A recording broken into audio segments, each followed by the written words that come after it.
कहते हैं सिद्धियां इंसान को ईश्वर से जोड़ सकती हैं, लेकिन अंधसिद्धि वो शक्ति है जो इंसान को सीधे राक्षस बना देती है। जिसने भी इसे पाने की कोशिश की, उसने अपनी आंखें, अपनी आत्मा और अपने जीवन की सबसे प्रिय चीज खो दी।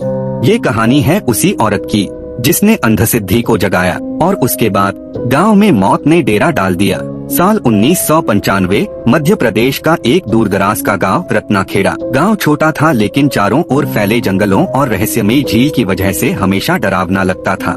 गांव के बाहर एक पुराना खंडहर था जहां कोई जाने की हिम्मत नहीं करता था। कहते थे वहां अंधसिद्धि की साधना कभी अधूरी छोड़ दी गई थी। गांव के बीचों बीच रहती थी राधिका, उम्र 22 साल। वह एक सामान्य लड़की थी, लेकिन उसके अंदर अलौकिक चीजों को जानने की भूख थी। बचपन से उसने अपनी दादी से तांत्रिकों और सिद्धियों की कहानियां सुनी थीं। राधिका को हमेशा लगता था कि दुनिया सिर्फ वही नहीं है जो आँखों से दिखती है, इसके परे भी कोई शक्ति है। और यहीं से शुरू हुआ उसका जुनून अंधसिद्धि पाने का। राधिका रात भर तांत्रिक ग्रंथ पढ़ती। गांव के लोग कहते, इस लड़की को छोड़ दो, ये पागल हो जाएगी। लेकिन राधिका ने एक पुराने ग्रंथ में पढ़ा, अंधसिद्धि वही पा सकता है जो रात के तीसरे पहर श्मशान में जाकर बिना किसी दीपक के साधना करे। राधिका ने तय किया कि वह यह साधना करेगी। एक अमावस की रात जब गांव सो रहा था, वह श्मशान घाट पहुंची। चारों ओर सिर्फ चिताओं की राख और जली हुई लकड़ियों की गंध थी। उसने आंखें बंद की और मंत्र जपना शुरू किया। शां ह्रीं क्लीं अंधसिद्धे नमः। जैसे जैसे उसकी आवाज गूंजती गई, माहौल बदलने लगा। ठंडी हवा चलने लगी, पेड़ों की डालियां हिलने लगीं। अचानक उसे ऐसा लगा कि कोई उसके पीछे खड़ा है।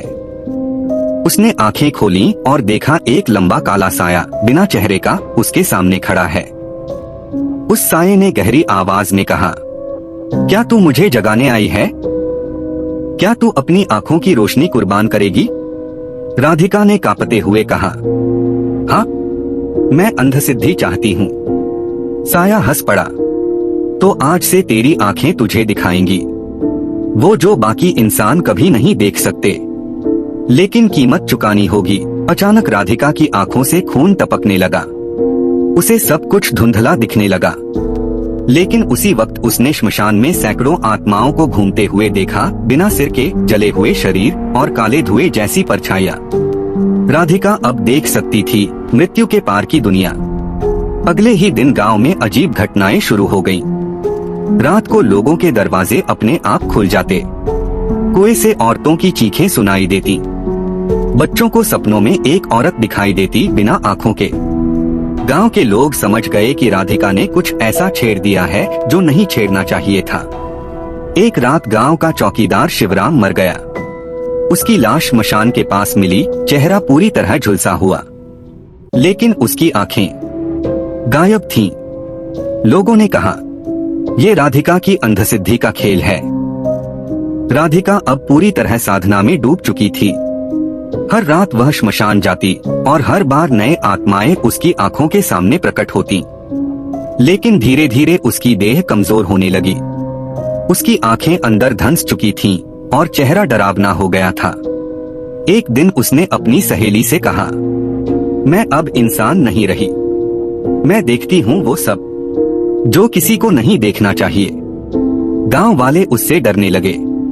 बच्चों को मना कर दिया गया कि उसके घर के पास मत जाना। लेकिन तब तक बहुत देर हो चुकी थी। राधिका अब गांव की औरतों और बच्चों की आत्माओं को अपने पास खींचने लगी थी। गांव के बुजुर्गों ने एक तांत्रिक को बुलाया। तांत्रिक ने कहा, इसने अंधसिद्धि को जगाया है। इसे रोका नहीं गया तो पूरा गांव नष्ट हो जाएगा। अमावस की रात पूरे गांव वाले श्मशान पहुंचे। राधिका वहां बैठी थी, चारों ओर आत्माएं मंडरा रही थीं। उसकी आंखें खून से लाल थीं। तांत्रिक ने मंत्र पढ़ना शुरू किया, लेकिन राधिका चीख पड़ी, तुम लोग मुझे रोक नहीं सकते, अब ये शक्ति मेरी है। अचानक तेज आंधी चली। आत्माएं गांव वालों पर टूट पड़ी। कई लोग वहीं मर गए। तांत्रिक ने आखिरी बार मंत्र का उच्चारण किया और राख की रेखा खींच दी।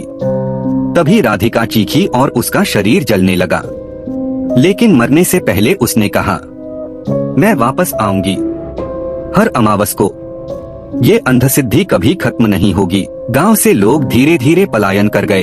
खंडहर आज भी वही है। कहते हैं जो भी अमावस की रात उस खंडहर में जाता है उसे एक औरत दिखती है जिसकी आंखें नहीं हैं, लेकिन वह सब कुछ देखती है। अंधसिद्धि आज भी जीवित है और किसी नए साधक का इंतजार कर रही है।